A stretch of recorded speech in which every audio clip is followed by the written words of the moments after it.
Crown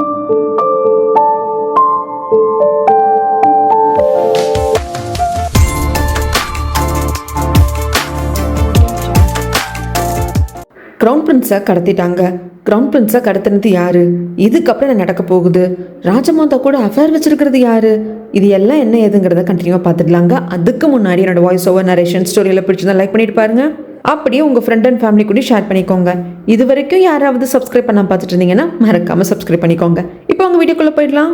நம்ம crown பிரின்ஸை கடத்தினது வேறு யாருமே கிடையாதுங்க. அந்த டாக்டர் சாய் இருக்கார் இல்லைங்களா, அவரு சொல்லி அவங்க பாடி கார்டு தான் கடத்திருக்காங்க. இந்த பக்கம் மையனை உட்காந்து யோசிச்சுக்கிட்டே இருக்கா. அப்போ என்னமோ பண்ணுறாரு, என்னென்ன தெரியலேன்னு யோசிச்சுட்டு இருக்கா. க்ரௌன் பிரின்ஸை கடத்தி கொண்டு வந்தாச்சு, நல்லபடியாக நடந்துருச்சு சார் அப்படின்னு சொல்லிட்டு பாடி கார்டு வந்துட்டு இவர்கிட்ட சொல்லுவாங்க, டாக்டர் சாய் கிட்ட. அப்போ டாக்டர் சாய் இருந்துட்டு, சரி போ, என் பொண்ணோட சர்வெண்ட் இருக்கா இல்லையா, அவளை கூப்பிட்டுவான்னு அனுப்பிச்சிருப்பாங்க. அங்கே வந்து அந்த சர்வெண்ட் பொண்ணும் கிடையாது, மையனா தான் வெளியே வருவாங்க. மையனா அந்த மாதிரி சொல்லுவாங்க, எனக்கு கொஞ்சம் உடம்பு சரியில்லை, வயிறு வலியாக இருந்தது, மருந்து எடுக்கிறதுக்காக கிளினிக்கு வந்து நான் என்னோட சர்வெண்ட் லேடி அனுப்பிச்சிருக்கேன், அண்ணா ப்ளீஸ் நான் சொல்லுங்க. அப்போ என்னமோ பண்ணுறாரு, ஏதோ தப்பாக பண்ணுறாருன்னு என்னோட உள் மனசுக்கு படுதுண்ணா, சொல்லுண்ணா. அப்படிங்கிறப்போ, இதை பாருங்க, நான் வந்து உங்களோட அடிமை, இந்த வீட்டுக்கு ஒரு வேலைக்காரன் தான் நான், உங்கள் அப்பாவோட பர்சனல் பாடி கார்டு, என்னை முறை வச்சு அண்ணான்லாம் கூப்பிடாதீங்க. சின்ன வயசுலேருந்து எனக்கு நல்லது கெட்டது சொல்லி கொடுத்தது நீங்கள், நான் இவ்வளோ நல்லா சண்டை போட்டேன்னா எனக்கு சண்டை செய்ய சொல்லி கொடுத்ததும் நீங்கள், உங்கள் அண்ணனை தான் பார்க்குறேன். அப்படிங்கிறப்போ, அம்மா நீ அண்ணனா பார்க்கறனா மனசில் வச்சுக்கோமா, தயவுசெய்து அண்ணான்னு கூப்பிடாத, நீ கூப்பிடுற அந்த உறவு முறை அண்ணா அப்படிங்கிறது என் உயிரியே வாங்கிரும், அதுதான் உனக்கு விருப்பம்னா அண்ணான்னு கூப்பிட்டுக்கோ அப்படிங்கிறாங்க. சரி நான் அண்ணான்னு கூப்பிடல, ஆனால் ப்ளீஸ் சொல்லுங்க என்னதாங்க நடக்குது அப்படின்னு பாடி கார்டு கிட்ட கேட்கறதுக்கு அவர் ஸ்ட்ராங்காக மறுத்துடுறாரு. சொல்ல முடியாதுமா, எல்லாம் உன் நலனுக்காக தான் அப்பா பண்ணிட்டு இருக்காரு, உன்னோட சர்வெண்ட் லேடி வந்ததும் என்னை வந்து பார்க்க சொல்லிட்டு வந்து வெளியே வருவாங்க. இவங்க கரெக்டாக வெளியே வர்றதுக்கும் சர்வெண்ட் லேடி வந்துடுவாங்க. எங்கே போயிருந்தேன், ஏதோ மருந்து எடுத்து வர போயிருந்தேன் அப்படின்னாங்க, கையில் ஒன்றுத்தையும் காணும். சரி சரி, முதலாளி ஐயா டாக்டர் சாய் இருக்காரு இல்லையா, உன்னை பார்க்கணும்னு சொல்லி கூப்பிட்டாரு, வா நான் அங்கேருந்தே கூப்பிட்டு போயிடுவாங்க. அங்கே வந்ததும் டாக்டர் சாய் வந்து ஒரு பொடி மருந்து மாதிரி இருக்கும், அதை பேப்பரில் கட்டி கொடுத்து, என் பொண்ணோட வாழ்க்கையும் உன் கையில் தான் இருக்குது, இது அவளை எப்படியாவது ஏதாவது சூப்பில் கலந்து அவளை குடிக்க வச்சிரு அப்படின்னு சொல்லி கொடுத்து அனுப்புவாங்க. இவங்களும் எடுத்துகிட்டு வருவாங்க, கூட வேறு பாடி கார்டு வருவாங்களா, என்ன பண்ணுறதுன்னு சொல்லிட்டு சர்வெண்ட் லேடிக்கு தெரியல. அவங்க அந்த ட்ரேவை அப்படியே எடுத்துகிட்டு உள்ளே வந்ததுமே மைனா வந்துட்டு கேட்பாங்க, என்னாச்சு, குதிரை கிடச்சிதான், நான் சொன்ன மாதிரி ஏற்பாடு பண்ணியா, நான் கொடுத்த காசு போதுமா, அவங்கள என்ன சொன்னாங்க எது சொன்னாங்க அப்படிங்கிறப்போ, ஐயோ வாயை மூடுங்க, ஏன்னா வெளியே வந்து பாடி கார்டு நிற்கிறாங்க அப்படிங்கிறதுனால அந்த பாடி கார்டுக்கும் சந்தேகம் வராத மாதிரி பேசணும் அப்படிங்கிறதுக்காக, இதை பாருங்க இதை நீங்கள் உடனே குடிங்க அப்படின்னு சொல்லிட்டு வெளியே பார்த்துட்டு அந்த பாடி கார்டுக்கு கேட்கணும் அப்படிங்கிறதுக்காக சர்வெண்ட் லேடி பேசிட்டே இருப்பாங்க. மைனா டக்குன்னு எடுத்து குடிச்சிருவாங்க. அவங்களுக்கு என்ன பண்ணுறதுனே தெரிந்த சர்வெண்ட் லேடிக்கு எதுக்கு குடிச்சிங்க அப்படிங்கிறப்போ, நீ தானே குடிக்க சொன்ன, குடிச்சிட்டேன், சரி இப்போ சொல்லி என்னாச்சு ஏதாச்சும் அப்படிங்கிறப்போ, ஐயோ நீங்கள் வந்து இது குடிச்சிருக்க கூடாது, இப்போ நான் என்ன பண்ண போகிறேன், ஐயோ மை லேடி என்னை மன்னிச்சிருங்க அப்படிங்கிறாங்க. என்னாச்சு என்ன உளற அப்படிங்கிறப்போ, அவ்வளோதான், அதுக்கு மேலே நிதானமே இல்லை மைனாக்கு, அப்படியே மயக்கம் போட்டுடுறாங்க. இதெல்லாம் எதுக்காக பண்ணுறாங்க அப்படின்னா, அதான் மைனாக்கு வந்துட்டு ஏதோ தோஷம் இருக்குது இல்லைங்களா, அதுக்கான அது போக்குறதுக்கான ரிச்சுவல் தான் பண்ணிட்டு இருக்காங்க. மைனா யாரை கல்யாணம் பண்ணிக்கிட்டாலும் அவங்க வந்து இறந்து போயிடுவாங்க, மைனா இளம் விதவை ஆயிடுவா, அது நடக்கக்கூடாது அப்படிங்கிறதுக்காக தான் நம்ம ஊர் சைடெல்லாம் இந்த மாதிரி வாழை மரத்துக்கு தாலி கட்டி வெட்டுவாங்க இல்லைங்களா, அதே மாதிரி ரிச்சுவலை தான் அந்த சாமியார் பண்ண சொல்லியிருப்பாங்க. ஏதோ ஒரு பையனை கடத்திட்டு வா, அவனையும் உன் பொண்ணையும் மணமகன் மணமகளாக அவங்க ஒரே பெட்டில் படுத்து தூங்கிட்டு இருக்கணும், கல்யாண பொண்ணு மாப்பிள்ளையும் அவங்களை அலங்காரம் பண்ணி வை, அவங்க நைட்டு ஃபுல்லாக அப்படி படுத்து தூங்கிட்டே இருக்கட்டும், விடுஞ்சதுக்கு அப்புறமாக உன் பொண்ணோட சாவமெல்லாம் அந்த பையனுக்கு போயிடும், அதுக்கப்புறம் உன் பொண்ணு மையனா வந்து க்ரௌன் பிரின்ஸை கல்யாணம் பண்ணிக்கிட்டாலும் தீர்க்க சுமங்கலியா வாழ்வா, க்ரௌன் பிரின்ஸோட உயிருக்கும் ஆபத்து இருக்காது, ஏன்னா அந்த சாபம் அவ கூட அந்த நைட்டு ஃபுல்லாக படுத்து தூங்கினா அந்த பையன்கிட்ட போயிடும் அப்படின்னு சொல்லியிருந்திருப்பாங்க. அதுக்காக யாராவது இந்த மாதிரி என் பொண்ணோட சாபத்தை போக்குறதுக்காக வாங்கன்னா வருவாங்களா, அதனால தான் ஒரு ஆளை அடித்து கூப்பிட்டு வாங்கன்னு சொல்லிட்டு டாக்டர் சாய் சொல்லியிருப்பாங்க. ஆனால் இவங்க தெரியாதனமாக க்ரௌன் பிரின்ஸையே அடித்து தூக்கிட்டு வந்திருப்பாங்க. டாக்டர் சாய்க்கு தெரியும் இதுதான் க்ரௌன் பிரின்ஸ் சொல்லிட்டு, ஆனால் டாக்டர் சாய் பார்க்கல. ஒரு நாட்டோட அரசர், அரசி, ராஜமாதா, க்ரௌன் பிரின்ஸ் இதெல்லாம் எல்லாருமே நாட்டு மக்கள் வரைக்கும் எல்லாரும் பார்த்துக்கிட்டே இருக்க மாட்டாங்க, ஏன்னா டெய்லி வந்து அவங்க வெளியே வர்றது கிடையாது இல்லையா பேலஸ் விட்டு, அதனால இது க்ரௌன் பிரின்ஸ் அப்படிங்கிறது டாக்டர் சாயோட பாடி கார்டுக்கும் தெரியல. அதனால பின்ன தன் பொண்ணுக்கு எந்த பிரச்சனை வந்துடக்கூடாது அப்படிங்கிறதுக்காக தான் பக்கத்தில் இருக்கிற அந்த பையனோட கண்ணையும் கட்டிடு, ஏன்னா உன் பொண்ணு அவன் அடையாளம் கண்டுக்கிட்டான் அப்படின்னா அவங்களுக்கு க்ரௌன் பிரின்ஸும் பொண்ணு கல்யாணம் பண்ணதுக்கு அப்புறமாக வேற பிரச்சனை பண்ணிடக்கூடாது இல்லையா, அதுக்காக எல்லாம் பண்ணிட்டாங்க. இப்போ மயக்க மருந்து மயக்கத்தில் வந்து நம்ம மைனா தூங்கிட்டு இருக்காங்க, க்ரௌன் பிரின்ஸும் அடிச்சு போட்ட மயக்கத்தில் தூங்கிட்டு இருக்காங்க. வெளியே வந்து லாக் பண்ணிடுங்க, பத்திரமா பார்த்துக்கோங்க, ஏதாவது சவுண்ட் வந்ததுன்னா உடனே வந்து சொல்லுன்னு சொல்லிட்டு இவங்களை காவலுக்கு வச்சுட்டு பாடி கார்டு போயிடுவாங்க.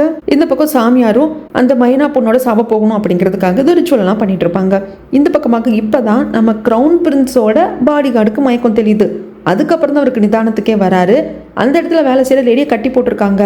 ஸோ இது வந்து க்ரௌன் பிரின்ஸை கடத்துறதுக்கான ஏற்பாடு தான், இங்கே வேலை செய்கிற லேடியை கட்டி போட்டு தான் ட்ரிங்க்ஸில் மயக்க மருந்து கலந்து கொடுத்துருக்காங்க அப்படிங்கிறது இவருக்கு புரிஞ்சிருச்சு. ஆனால் கிரவுன் பிரின்ஸ் எங்கிட்ட போய் தேடுறதுன்னு சொல்லிட்டு தெரியல. இந்த பக்கம் நம்ம மயுனாக்கு முழிப்பு வருது. எழுந்து பார்க்குறப்ப என்னது கல்யாண பொண்ணு மாதிரி ட்ரெஸ் பண்ணியிருக்கோம், நம்ம பக்கத்தில் ஒருத்தன் படுத்து கிடக்குறான், மாப்பிள்ளை மாதிரி ட்ரெஸ் பண்ணியிருக்காங்க, கண்ணெல்லாம் கட்டியிருக்காங்களே அப்படின்ட்டு பார்க்குறாங்க. அதுக்கப்புறம் கதவை திறக்கலாம் அப்படிங்கிறப்ப கதவை வெளிப்பக்கமாக லாக் போட்டிருக்கு. சவுண்டு கேட்டதுமே சர்வெண்ட் லேடி இருந்துட்டு அம்மா மன்னிச்சிருக்கம்மா, கதவை திறக்க முடியாதுமா அப்படிங்கிறாங்க. இப்போ நீ திறக்கலைன்னா நான் உடச்சிடுவேன் அப்படின்னதும் கதவையும் ஓப்பன் பண்ணிடுறாங்க. உள்ளே வந்ததுக்கப்புறமாக சொல்கிறாங்க, என்ன நடக்குது ஏது நடக்குதுங்கிறது எனக்கு புரிஞ்சு போச்சு. நான் யாரை கல்யாணம் பண்ணிக்கிட்டாலும் அவங்க சீக்கிரம் இறந்து போயிடுவாங்க. ஸோ அந்த கிரவுன் பிரின்ஸை நான் கல்யாணம் பண்ணிக்கிட்டு ஒரு சீக்கிரம் இறந்து போயிடக்கூடாது அப்படிங்கிறதுக்காக எங்கள் அப்பா இந்த ரிச்சுவல் பண்ணியிருக்காரு. கிரவுன் பிரின்ஸோட உசுறு தான் வசதியா, யாரோட உயிராக இருந்தாலும் அதுக்கு ஒரு மதிப்பு இருக்குது. அதனால இந்த ரிச்சுவல் ஃபுல்லாக நடத்துறதுக்கு நான் விட மாட்டேன். சீக்கிரமாக இந்த ஆளை இங்கிருந்து அனுப்பிச்சு வச்சிடணும் அப்படிங்கிறாங்க. ஐயோ அம்மா பேசாமல் இருங்கம்மா, கிட்டத்தட்ட மிட் நைட் ஆயிடுச்சு, ரிச்சுவல் முடிஞ்சிட்டுமே, என்ன ஆகிட போகுது அப்படிங்கிறப்போ இல்லை அதெல்லாம் தப்பு, யாரோட உயிரோட விளையாடக்கூடாது, இவங்க அப்பாவுக்கு தெரிஞ்ச கொடுடுவாங்களே அப்படிங்கிறாங்க. இதை பாரு, இந்த கதவை திறக்கிறது எங்கள் அப்பாவோட அனுமதியில் நீ திறந்துருக்க, அப்போவே நீ அப்பாவோட கட்டளையை மீறிட்டேன்னு தான் அர்த்தம். அதனால் எதுக்கும் பயப்படாத, எல்லாத்தையும் நான் பார்த்துக்கிறேன். ஃபஸ்ட்டு நம்ம ட்ரெஸ் சேஞ்ச் பண்ணணும் அப்படிங்கிறாங்க. எதுக்குன்னு கேட்குறதுக்கு இதை பாரு, இந்த ஆளை நான் இங்கிருந்து கூப்பிட்டு கொண்டு போயிட்டு குதிரை ஏற்றி அனுப்பிச்சி விடணும். ஒருவேளை இந்த ஆள் சரியாக எந்திரிக்கல அப்படின்னா குதிரையை நான் தான் ஓட்ட வேண்டியதாகவே இருக்கும். அப்படி இருக்கிற பட்சத்தில் கல்யாண பொண்ணு ட்ரெஸ் போட்டுக்கிட்டு எப்படி போக முடியும்? அது இல்லாமல் நான் தான் இந்த வீட்டோட பொண்ணு அப்படிங்கிறது இந்த நபருக்கு தெரியவும் கூடாது. அது பெரிய பிரச்சனை ஆகிடும். என் இடத்துல நீ இருக்கிறது முக்கியம் அப்படின்னு சொல்லியிருப்பாங்க. எதுக்காக சர்வெண்ட் லேடியை ஃபஸ்ட்டு வெளியே அனுப்பிச்சிருப்பாங்க அப்படின்னா குதிரையை ஏற்பாடு பண்ணி வைக்கிறதுக்காக தான். ஏற்கனவே கேம்பிளிங் விளையாடவான்னு சொல்லிட்டு ஒரு குடும்பத்தை டார்ச்சர் பண்ணி நம்ம மையனா போய் அடிச்செல்லாம் போட்டாங்க இல்லைங்களா, அந்த பர்சனும் கடைசியில் சரி அப்படின்னு சொல்லிட்டு போயிட்டாங்க. அவங்கள தான் போய் பார்த்து கொஞ்சம் பணம் கொடுத்து ஒரு குதிரை ஏற்பாடு பண்ணி இந்த இடத்துல வெயிட் பண்ண சொல்லியிருப்பாங்க. இப்போ அந்த இடத்துக்கு போகணும், அதுக்கு நம்மளோட கிரவுன் பிரின்ஸை எழுப்பணும். இது கிரவுன் பிரின்ஸ் அப்படிங்கிறது இவங்களுக்கும் தெரியாது. இப்போ ட்ரெஸ்ஸை மாற்றிக்கிட்டாங்க. ஆனால் நம்ம கிரவுன் பிரின்ஸ் எழுந்திருக்கிற மாதிரியே தெரியல. எழுப்பி பார்க்குறாங்க, எழுந்திருக்கிறது இல்லை. ஒரு ஸ்டேஜுக்கு மேலே மைனாக்கு கோவம் தண்ணி எடுத்து மூஞ்சில் ஊற்ற அப்படியே பொதன்னு விழுகிறப்போ ஐயோ அம்மான்ட்டு எழுந்திருக்கிறாங்க. சவுண்டை கேட்டு பாடிகார்டு என்னாச்சு ஏதாச்சு அப்படின்னு சொல்லிட்டு பார்க்க வர்றப்போ ஐயோ சவுண்டு போடுறாரு அப்படின்னு சொல்லிட்டு மறுபடியும் தலகாணி வச்சு மூஞ்சில் அமுத்துறாங்க. ஆனால் அதுக்குள்ளே அந்த வீட்டில் வேலை செய்கிற ஒருத்தர் பாடிகார்டு கிட்ட இந்த மாதிரி டாக்டர் சாயை பார்க்குறதுக்கு ஒரு நபர் வந்திருக்காங்க, ஒரு சில மணி நேரத்துக்கு முன்னாடி கேட்டாங்க. அப்போ டாக்டர் சாய் வீட்டில் இல்லைன்னு நான் சொல்லியிருந்தேன், பட் இப்போ எகேன் பார்க்கணும் நிற்கிறாங்க அப்படிங்கிறாங்க. சரி அது என்ன எதுன்னு பார்க்குறதுக்கு இவர் போயிடுறாரு. அதனால இந்த சவுண்டை ஒரு பெருசாக பாடிகார்டு கண்டுக்கிறது இல்லை.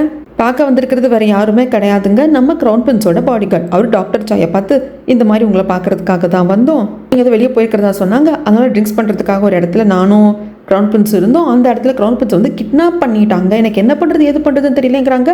அதுக்கப்புறம் தான் டாக்டர் சாய்க்கும் சரி அந்த சாயோட பாடிகார்டுக்கும் ரியாலிட்டியே ஸ்ட்ரைக் ஆகுது. ஐயோ கிரவுன் பிரின்ஸை கடத்திட்டோமா அப்படின்னு.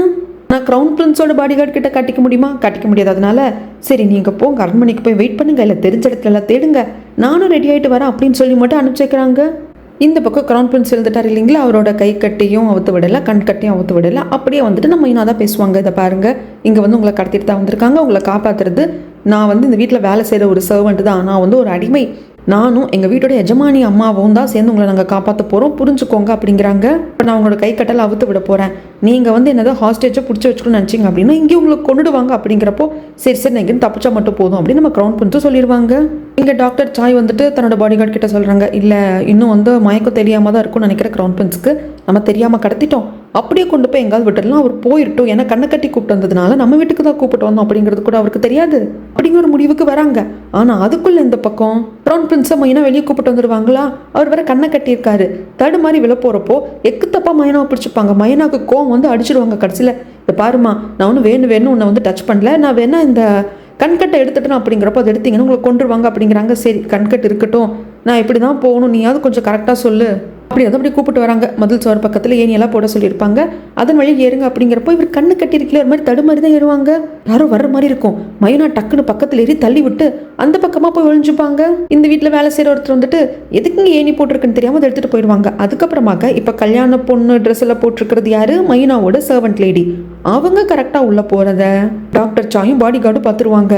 என்ன சார் பண்ணிட்டோம், நான் போயிட்டு அவங்க கிட்ட பேசட்டுமா கொள்ளட்டுமா அப்படிங்கிறப்ப வேண்டாம், எனக்கு தெரிஞ்சு என் பொண்ணுக்கு முழிப்பு தட்டிருச்சு, நான் என்ன ரிச்சுவல் பண்ணிட்டு இருக்கேன் அப்படிங்கிறது அவளுக்கு தெரிஞ்சிருக்கும், அதனால அவளே கிரவுன் பிரின்ஸை தப்பிக்க வச்சிருப்பா, அவளுக்கு அது கிரவுன் பிரின்ஸுங்கிறது தெரியாது. ஆனால் யாராக இருந்தாலும் அவங்க உயிரோட விளையாடக்கூடாது அப்படின்னு சொல்லிட்டு தான் என் பொண்ணு நினைப்பா, அதனால அவள் தப்பிக்க வச்சிருக்கா, அதனால இப்போதைக்கு நம்ம இதை பற்றியும் பேச வேண்டாம். இல்லை ஒரு வேளை கிரவுன் பிரின்ஸ் தான் அவங்க தப்பிக்க வச்சிருக்காங்க அப்படின்னா அவர் நல்லபடியாக அரண்மனை போயிட்டாரான்னு கூட நான் போய் செக் பண்ண வேண்டாமா அப்படிங்கிறாங்க. வேண்டாம், நாம தான் கடத்திருக்கோம், தெரியாமல் கடத்திட்டோம் அப்படின்னா யாராவது நம்புவாங்களா? அதனால விடியற வரைக்கும் அமைதியாக இருக்கலாம். நீ என் பொண்ணு மேலே ஒரு கண்ணை வச்சுக்கோ, விடிஞ்சதுமே அந்த நபர் என்ன ஆனாரு ஏதானாரு அவரே போயிட்டாரா அப்படிங்கிறது மட்டும் கேட்டு கன்ஃபார்ம் பண்ணிக்கோ. அவகிட்ட கூட அது கிரவுன் பிரின்ஸ் தான் அப்படிங்கிறத சொல்லிடாது அப்படிங்கிறாங்க. எப்படி இருந்தாலும் நாளை பின்ன கிரவுன் பிரின்ஸை கல்யாணம் பண்ணிக்கிறப்போ தெரியதான் போகுது, ஓ இவர் தான் கிரவுன் பிரின்ஸ் அப்படிங்கிறது தான். அது அந்த சமயத்தில் தெரிஞ்சுக்கிட்டும், அந்த நம்ம அப்பா பார்த்துக்கலாம் அப்படிங்கிறாங்க. அது மட்டும் இல்லாமல் இப்போ நம்ம பண்ண ரிச்சுவல் வந்து பாதிலேயே முடிஞ்சு போச்சு, இது கம்ப்ளீட் ஆகலை. இப்போ அதெல்லாம் முக்கியம் கிடையாது, கிரவுன் பிரின்ஸ் பத்திரமா இருக்கணும், அதுதான் நம்மளுக்கு முக்கியம். அதனால என் பொண்ணை எப்படியே தப்பிக்க வச்சிருவா, நீ விட்டுரு, ஆனால் ஒரு கண்ணு மட்டும் வச்சுக்கோ அப்படின்னு சொல்லிடுறாங்க. இங்கே வந்து அப்படி கைத்தாங்களை கூப்பிட்டு வந்துகிட்டே இருப்பாங்களா, ரொம்ப பயந்து நடப்பாரு. ஏன்னா கண்ணு கட்டி இருக்கேன் தான் கையை பிடிச்சி கூப்பிட்டு போனாலும் பயந்து நடப்பாங்க. இப்போ நம்ம கிரவுன் பிரின்ஸ் கேட்பாங்க மைனாவை பார்த்து, உன் கை வந்து ரொம்ப ஸ்ட்ராங்காக இருக்கு, நீ நல்லா ஃபைட் எல்லாம் பண்ணுவேன் அப்படின்னு கேட்குறப்ப நீங்கள் ரொம்ப ஓவராக அட்வான்டேஜ் எடுத்துக்கிறீங்க. இதை பாருங்க, ஏதோ போனால் போதும்னு சொல்லிட்டு என்னோட முதலாளி அம்மா சொன்னாங்களே அப்படிங்கிறதுக்காக உங்களுக்கு நான் ஹெல்ப் பண்ணுறேனே தவிர்த்து நீங்கள் ரொம்ப ஓவராக அட்வான்டேஜ் எடுத்துக்காதீங்க. அது மட்டும் இல்லாமல் ஏன் தத்தி நடந்து வரீங்க, சீக்கிரம் நடந்து வாங்க, விடியறதுக்குள்ளே போய் சேரணும் இல்லையா அப்படிங்கிறாங்க. ஆனால் மைனாக்கும் புரியுது, ஏன்னா ஸ்டெப்பெல்லாம் இறங்குறப்போ கரெக்டாக தெரியாது இல்லையா, அதனால பயப்படுறாங்க அப்படிங்கிறது புரியுது. அதனால தோளில் கை போட்டு கை தாங்கலாம் கூப்பிட்டு போகிறாங்க. சொன்ன இடத்துக்கு அந்த ஆள் வந்து நிற்கிறான், ஆனால் குதிரையை கொண்டு வரல, கழுதையை கொண்டு வந்திருக்கான். இங்கே நில்லுங்க அப்படின்னு சொல்லிட்டு மைனப்போ என்ன எதுன்னு கேட்குறப்போ லைட்டாக அந்த பிளைண்ட் ஃபோல்டரை எடுத்து கிரவுன் பிரின்ஸ் எல்லாத்தையும் பார்த்துக்கிறாங்க.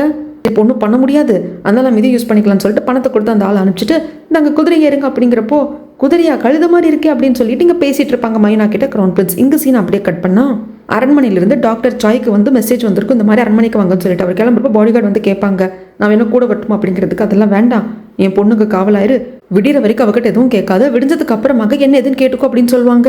ஏன்னா இங்கே நம்ம கிரவுன் பிரின்ஸோட பாடிகார்டு அரண்மனைக்கு வந்ததும் சொல்லிட்டாங்க, இந்த மாதிரி நானும் கிரவுன் பிரின்ஸ் வெளியே போனோம், கிரவுன் பிரின்ஸ் மிஸ்ஸிங் அப்படிங்கிறத சொல்லிட்டாங்க. அதனால தான் கிரவுன் பிரின்ஸை கண்டுபிடிக்கிறதுக்காக அரண்மனைக்குள்ள இருக்கிற காவலாளிகள் எல்லாரையும் ஒன்று திரட்டிட்டு இருக்காங்க. இது வந்து அரசருக்கே பர்சனல் மேடை ஒருத்தர் இருப்பாருங்க, அவர் வந்துட்டு இன்னொரு லேடி கிட்ட சொல்றாங்க, இவங்க வந்து ராஜமாதாக்கு பர்சனல் மேடா இருக்கிற லேடி. இவங்க 2 பேரோட இந்த முத்திரையை பார்த்தீங்களா, இது வந்து சீக்ரெட் கார்டனோட முத்திரை, இது ராஜமாதா இருக்கிற இடத்தோட இந்த சீக்ரெட் கார்டனோட முத்திரை. இது ராஜமாதாவோட அந்த சேம்பர் இருக்கு இல்லைங்களா, அந்த இடத்துல மட்டும்தான் இருக்கும். ராஜமாதாவை காட்டுறாங்க, ரொம்ப ரெஸ்ட்லெஸ்ஸாக இருக்காங்க. ஏன்னா அன்னைக்கு யாரோ ஒரு நபர் கூட ராஜமாதா கட்டி பிடிச்சிட்டு இருந்தது, கொஞ்சம் குழாவுனது எல்லாத்தையும் மேலே இருந்து கிரவுன் பிரின்ஸோட பாடிகார்டு பார்த்தாங்க இல்லைங்களா. அப்போ ஏதோ சவுண்ட் வந்து அப்போ ராஜமாதா வெளியே வந்துட்டாங்க, அந்த நபரும் போயிட்டாரு. அதுக்கப்புறமாக ராஜமாதா வந்துட்டு சரி அவங்க சேம்பருக்கு போகலான்னு வருவாங்க. அப்போ அவங்க தலையில் இருந்த ஒரு ஹேர் பின் வந்து மிஸ் ஆகும். ஐயோ அது அந்த இடத்துல விழுந்துச்சு போல இருக்கு, நம்ம போய் எடுத்துக்கலாம் அப்படின்னு திரும்பி வந்த சமயத்தில் தான் நம்ம கிரவுன் பிரின்ஸோட பாடிகார்டும் அந்த இடத்த விட்டு வெளியே வந்திருப்பாங்க. ஸோ கிரவுன் பிரின்ஸ் நம்ம ரகசியத்தை கண்டுட்டான் அப்படிங்கிறது ராஜமாதாக்கு அப்பவே தெரிய வந்துடுச்சு. அதான் பதுக்குன்னு இருக்காங்க. இப்போ கிரவுன் பிரின்ஸ் காணும் அப்படிங்கிறதும் தெரியும். தன்னோட பர்சனல் மேட் அந்த லேடியை கூப்பிட்டு கேட்குறாங்க, கிரவுன் பிரின்ஸ் பற்றி ஏதாவது தெரிஞ்சதா கிடச்சிட்டாங்களான்னு சொல்லிட்டு. அவங்களும் இல்லைங்கிறாங்க. ஆனால் ராஜமாதா அப்படியே இருப்புக்கெல்லாம் ஒரே பதட்டமாக இருக்கா. இங்கே சீன் அப்படியே கட் பண்ணால் விடிஞ்சிருச்சு. இப்போ அவங்க அந்த ஊரை விட்டு கொஞ்சம் வெளியே வந்துட்டாங்க. சரி குதிரை வந்து ரொம்ப கலப்பாக இருக்குது, நீங்கள் குதிரை விட்டு இறங்குங்க அப்படிங்கிறப்போ இறங்குற சமயத்தில் நம்ம கிரவுன் பிரின்ஸ் அப்படியே தட்டு மாதிரி கீழே விழுந்துருவாங்க. என்னடா எதிர்த்து பார்த்தா காலில் அடிபட்டுருக்கு. எப்போ அடிபட்டுச்சுன்னு கேட்குறப்போ அந்த ஏணி போட்டு எகிரி விழுந்தார் இல்லைங்களா, அப்போவே அடிபட்டு இருந்திருக்கும். ஆனால் அப்போ சொல்லியிருக்க மாட்டாரு. ஏன் அப்போவே சொல்லேன்னு மையுனா கேட்குறதுக்கு, நீ இதை திட்டிகிட்டே இருக்கே அப்படிங்கிறாங்க. சரி இப்போ நம்ம வந்து விழுந்துருச்சு, வெளியே வந்துட்டோம், இப்போ நீங்கள் உங்கள் கண்கட்டை வந்து அவுத்துக்கலாம் அப்படிங்கிறப்போ கண்கட்டை அவுத்ததும் மைனாவை பார்க்குறவருக்கு பார்த்ததும் பிடிச்சி போச்சு. எனக்கு என்னமோ நான் பார்த்ததும் அந்த வீட்டில் சர்வெண்ட் லேடி இருக்கிற மாதிரி தெரியல, நீ தான் அந்த வீட்டோட எஜமானி அம்மா மாதிரி தெரியுது, இது தேவதை மாதிரி இருக்க அப்படிங்கிறாங்க. போதும் பேசினது, கொஞ்சம் நேரம் ரெஸ்ட் எடுத்துகிட்டு போகலாம். சரி இதை தவிர்த்து வேறு எங்காவது அடிபட்டிருக்கு அப்படிங்கிறப்போ, ஆமாம் என்னோட நெஞ்சுக்கிட்ட அடிபட்டிருக்கு அப்படிங்கிறாங்க. இந்த பாருங்க இதுதானே வேண்டாங்கிறது, எதுக்கு தேவையில்லாம கிண்டல் பட்டுருங்க அப்படிங்கிறப்போ அப்படியே மயக்கம் போட்டு விழுந்துருவாங்க. கடைசியில் பார்த்ததான் தெரியுது உண்மையிலேயே அவருக்கு வந்து செஸ்ட் கிட்ட அடிபட்டிருக்கு. மைனாக்கே ரொம்ப கஷ்டமாக போயிடுது, ஐயோ நம்ம நம்பாம போயிட்டோமே, இவ்வளோ வழியை வச்சுட்டு இவ்வளோ தூரம் ட்ராவல் பண்ணிட்டு வந்திருக்காரு அப்படின்னு சொல்லிட்டு. மைனாக்கு தான் வைத்தியம் தெரியும் இல்லையா, தெரிஞ்ச வைத்தியத்தை பார்க்கலாம் அப்படின்ட்டு நினைக்கிறான். அப்போ தான் அந்த அக்குபஞ்சர் அந்த பாக்ஸ் வந்து இவர்கிட்ட இருந்து கிடைக்குது. இது பார்க்குறப்போ அப்போ இவர் டாக்டர் போல இருக்கு அப்படின்னு சொல்லிட்டு மைனா நினச்சிக்கிறோம். இந்த பக்கம் அரசர் காய்ச்சி மூச்சுன்னு கத்துறா, இன்னும் என் பையன் கிரவுன் பிரின்ஸ் கிடைக்கல, தேடுங்க அப்படின்னு சொல்லிட்டு கத்துறாங்க. எல்லா அமைச்சர்களும் ஓகேன்னு சொல்லிட்டு வெளியே வர்றப்போ, ஆமாம் இந்த கிரவுன் பிரின்ஸுக்கு இதே பொழப்பா போச்சு, சொசூரில் வேற ஏதோ பொண்ணுங்க கூட கூத்தடிச்சிட்டு இருப்பான், லாஸ்ட் வாட்டி இப்படி தானே பண்ணோம் அப்படிங்கிறப்போ இதை கேட்குற டாக்டர் ஜாய்க்கு கஷ்டமாக இருக்குது. இதை பாருங்க, இந்த நாட்டோட கிரவுன் பிரின்ஸை பற்றி நீங்கள் பேசிட்டு இருக்கீங்க, வார்த்தைகளை அளந்து பேசுங்க அப்படின்னு சொல்லிட்டு போயிடுவாங்க. இங்கே அப்படியே நம்ம கிரவுன் பிரின்ஸ் அப்படி கொஞ்சமாக முழிக்கிறப்போ வைத்தியெல்லாம் தெரியும் இல்லையா, ஏதோ கைக்கு கிடைச்ச பச்சளையை வச்சு மைனா வந்து அரைச்சிட்டு இருப்போம், என்ன பண்ணுறேன் எது பண்ணுறேன் அப்படிங்கிறப்போ எனக்கு தெரிஞ்ச வைத்தியத்தை பார்க்குறேன் அப்படின்னு சொல்லிட்டு, நாங்கள் இது உங்ககிட்ட இருந்தது அப்படின்னு சொல்லிட்டு கொடுக்குறப்போ நீங்கள் டாக்டரான்னு கேட்குறப்போ நம்ம கிரவுன் பிரின்ஸ் ஒன்றும் சொல்கிறதில்ல, அதை வாங்கி வச்சுக்கிறாங்க. ஆமாம் என்ன எதுக்கு உங்கள் எஜமானி அம்மா வீட்டை சேர்ந்தவங்க கடத்துறாங்க அப்படிங்கிறப்ப, இல்லை எங்கள் எஜமானி அம்மாவுக்கு வந்து கல்யாணத்தில் ஒரு தோஷம் இருக்குது, அந்த தோஷத்தை வந்துட்டு சால்வ் பண்ணும் அப்படிங்கிறதுக்காக ஒரு சின்ன ரிச்சுவல், அதுக்காக தான் உங்களை கடத்திட்டு வந்தாங்க இப்படின்னு சொல்லிட்டு எல்லாத்தையும் சொல்கிறா. ஆனால் அது டாக்டர் சாயோட வீடு அப்படிங்கிறதையும் வந்துட்டு சொல்லலை. முக்கியமான விஷயத்த எல்லாத்தையும் வந்துட்டு நம்ம மையனை மறைச்சிட்டா. ஆனால் இந்த ரிச்சுவல் எதுக்காக அப்படிங்கிறத மட்டும் சொல்லியிருப்பான். இதெல்லாம் கேட்டுட்டு சரி இதுக்கப்புறம் நீ என்னை சார்னு கூப்பிடாத, என்னை ஹஸ்பண்டுன்னு கூப்பிடு. என்னது அப்படின்னு சொல்லிட்டு மையனா கேட்கறதுக்கு, ஆமாம் சரியோ தப்போ என்ன உங்கள் முதலாளி அம்மாவோட குடும்பத்தை சேர்ந்தவங்க கடத்திட்டு வந்து உங்கள் முதலாளி அம்மாவோட கல்யாண தோஷம் தீரணும் அப்படிங்கிறதுக்காக என்ன மாப்பிள்ளை மாதிரி அவங்கள பொண்ணு மாதிரி செட்டப் பண்ணி ஒரு நைட் ஃபுல்லாக மயக்கத்திலே தூங்க வச்சுக்கிறதுக்காக ஏற்பாடு பண்ணியிருக்காங்க. அப்படி பார்த்தா டெக்னிக்கலாக உங்கள் முதலாளி அம்மாவோட ஹஸ்பண்ட் தான் நான். அப்போது நீ என்ன அப்படிதான் கூப்பிடணும் அப்படிங்கிறப்போ சமக்கம் வருது மயுனாக்கு. அப்படியே பார்த்தாலே முதலாளி அம்மா தான் அப்படி கூப்பிடணும், நான் எதுக்கு அப்படி கூப்பிடணும் இப்படிலாம் பண்ணீங்கன்னா உங்களுக்கு வைத்தியமே பார்க்க மாட்டேன்ருவா. இந்த பக்கமாக அரண்மனை தான் கட்டுறாங்க. ராணியோட மகனை தான் 2வது இளவரசர் இருக்கார் இல்லைங்களா துஷங்க், அவங்களும் அவங்க தாத்தாவான மினிஸ்டர் உட்காந்து பேசிட்டு இருக்காங்க. மினிஸ்டர் சொல்கிறாங்க, எனக்கு தெரிஞ்ச கிரவுன் பிரின்ஸ் வந்து மறுபடியும் ஊர் சுத்த தான் போயிருக்கான், சொசூருக்கு தான் போயிருப்பான், அவன் கிரவுன் பிரின்ஸாக இருக்கிறதுக்கு தகுதியே கிடையாது. அதனால் அவனை வந்து கிரவுன் பிரின்ஸ் அப்படிங்கிற இடத்துல வந்து நீக்கிட்டு உன் பையனான தூஷங்க தான் கிரவுன் பிரின்ஸ் ஆக்கணும் அப்படிங்கிறப்போ அப்போ என்னப்பா பேசுறீங்க, நான் 2 பேரும் வித்தியாசப்படுத்தி பார்த்ததே கிடையாது, எனக்கு 2 பேரும் ஒன்று தாப்பா அப்படிங்கிறாங்க. இருக்கட்டும், ஆனால் கிரவுன் பிரின்ஸ் அரசருக்கு தான் மகனை தவிர்த்து உனக்கு கிடையாது. நாளைக்கு கிரவுன் பிரின்ஸ் அரியணை ஏறி அரசனாயிட்டான்னு வச்சுக்கோ, அவ்வளோதான், உங்கள் நிலைமை என்னத்துக்காகிறது. இது எதாவது இதுக்கு முன்னாடி இருந்த அரசரோட மகன்களும் பண்ணாங்க. ராஜமாதாக்கு ஒரு பையன் இருந்தது, அந்த பையனையும் அந்த இதுக்கு முன்னாடி அரசரோட மகன் தான் இழுத்துட்டு போய் கொன்னான். தன்னோட கூட பிறந்தவன் பார்க்காம எல்லாரையுமே கொன்னான். யாரும் அவனுக்கு போட்டி வந்துடக்கூடாது அப்படின்னு சொல்லிட்டு ராஜமாதாவை அந்த சீக்ரெட் கார்டன்ல 10 வருஷமா தனிமையில வச்சிருந்தான். வெளியுலகத்தையே பார்க்க விடாம பண்ணியிருந்தான். நாளைக்கு கிரவுன் பிரின்ஸ் அரசனானாலும் அதான் நடக்க போகுது அப்படிங்கிறப்போ தூஷங்க கோவம் வந்துடுது. பாருங்க, கிரவுன் பிரின்ஸ் என்னோட அண்ணன், அவன் என்னைக்கு அப்படி பண்ண மாட்டான், இங்கே உட்காந்து அதை பற்றி நான் கேட்கவோ பேசவோ விரும்பல அப்படின்னு சொல்லிட்டு நினச்சி வெளியே வந்துடுவாங்க.